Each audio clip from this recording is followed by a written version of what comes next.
Hey, here's a question. At school, work, or any other project, are you on a global virtual team?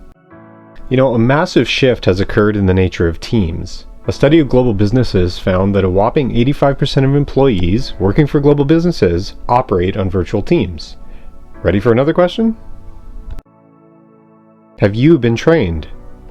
Of the 85%, strangely, only 22% of the same people had formal training in global virtual teamwork. But who cares? Working on a global virtual team is pretty much the same, right? Everybody just figures it out. Well, hang on. Let's think for a moment about another process that's gone virtual. Online dating. Is it different than face-to-face? Are the skills required different? In online dating, you see prepared still photographs instead of the person sitting across from you. You describe yourself through your profile. It's more intentional and people know more about you before you meet them. A funny joke told face-to-face can come across very differently in a text, possibly offensive. Your expressions, emotions, and intentions can be lost in online communication. Just as in online dating, working virtually with people from around the globe demands a unique set of skills and competencies. This is a huge problem to a workforce only trained to function in traditional co-located teams. For you, if you're not already on a virtual team, it's becoming a reliable certainty. However, the provision of formal training is not guaranteed. If you fail to develop and refine the skills you need, you risk becoming less effective, less employable, and obsolete. So as you pay attention for the next few minutes, we're going to identify the key competencies you need in order to ensure future success in a global virtual workforce. Welcome to the Newbies Guide to Global Virtual Teams. We're going to explore 9 of the most important competencies you can develop to make you effective in a global virtual team. Let's get into it. The first phase of the team life cycle is the apply phase. It is characterized by a candidate finding a suitable job opportunity and taking the necessary steps to indicate interest and desire to be considered for a specific job.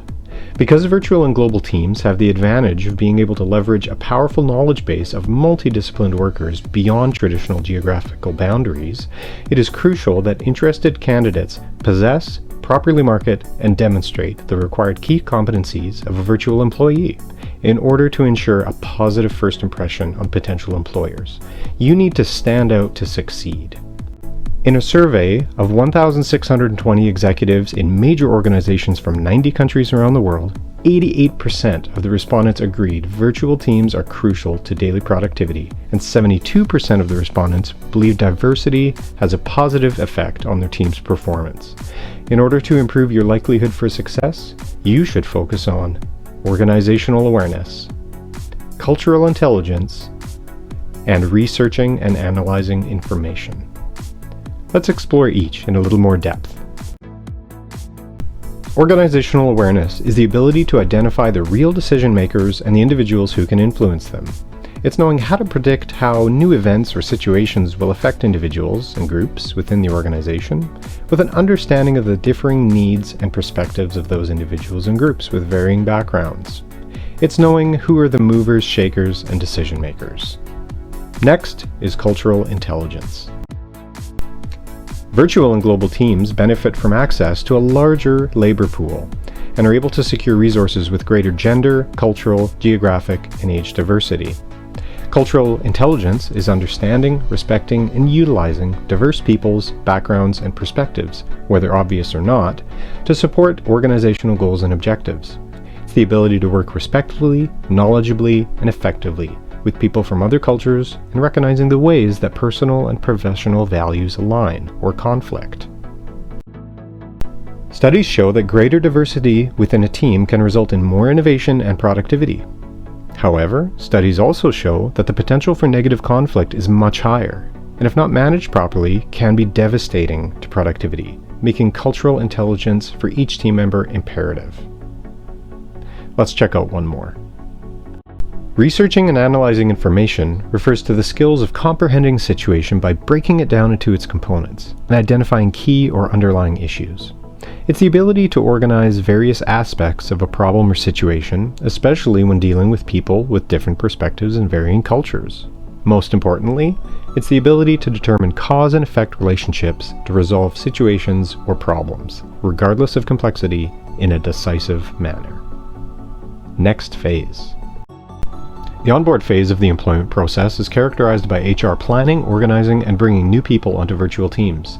The process can consist of short communication via email, conference call, or video conference, introduction to the rest of the group. Many organizations will fly a new hire to the head office to introduce team members in person. Studies have shown that an effective employee onboarding program increases employee retention by 25% and improves performance by 11%. Employees with appropriate onboarding are 69% more likely to stay with that organization for longer than 3 years, and 15% of employees said a poor onboarding program was a factor in them leaving. While the success of the onboarding phase requires commitment from the organization, the employee's participation is also vital.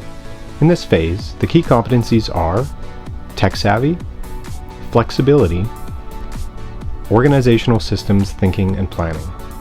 Let's take a look. Being tech savvy is the ability to understand and utilize technology to reach organizational objectives and goals. The use of technology is never substituted for collaboration. It is instead used to complement and strengthen relationships within and outside the organization. As a global virtual team member, you must be able to adopt new technology quickly, become competent with different computer programs, and use them to their full advantage. Moving on. Flexibility is understanding and appreciating different and opposing perspectives on an issue, and adapting your approach in situations as they change, while also accepting changes within the organization. It is the ability to adapt and work effectively within a variety of diverse situations, with diverse individuals, sometimes without having the whole picture. Let's take a look at another. Organizational systems thinking and planning is seeing the interconnectivity between seemingly unrelated systems within an organization and proactively planning and allocating resources.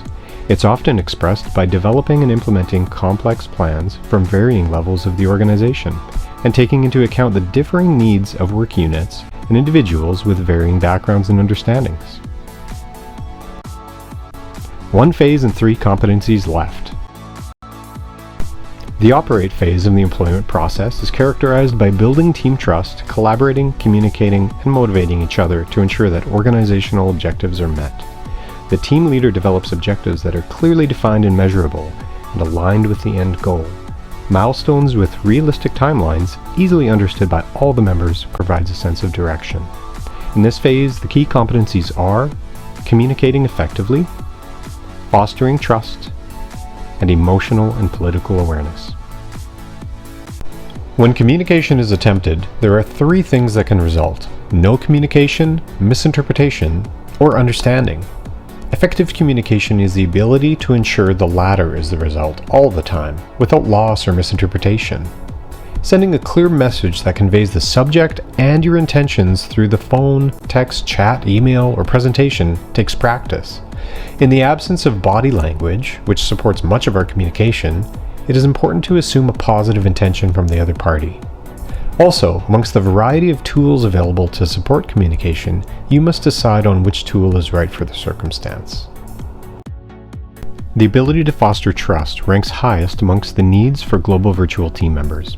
Building and maintaining effective and trusting relationships with people will lead to achievement of work-related goals and establish advantages. It enables cooperative work amongst diverse people and creates an environment where people are free to challenge and be challenged in a positive manner. In his book, The Speed of Trust, Covey provides a roadmap to building trust and demonstrates how it directly affects a company's bottom line. One more, we're almost there. To be a positive member of a virtual team, it is essential to be equipped with strong emotional and political intelligence. Emotional intelligence involves having an awareness and control of your emotions and recognizing and being empathetic to those of your coworkers. Successful virtual team members overcome cultural differences, communication obstacles, political struggles, and conflict to build trust, teamwork, and commitment amongst the group. Strengthen the key competencies we looked at and be better prepared to face the challenges and leverage the opportunities that virtual and global workplaces present. Evaluate yourself against the key competencies listed throughout the guide, review the practical application suggestions, and continue to look for new challenges where you can apply these competencies to grow personally and professionally. Being a skilled global and virtual team member opens up a literal world of possibilities and opportunities. So go on, put these skills to use, and good luck.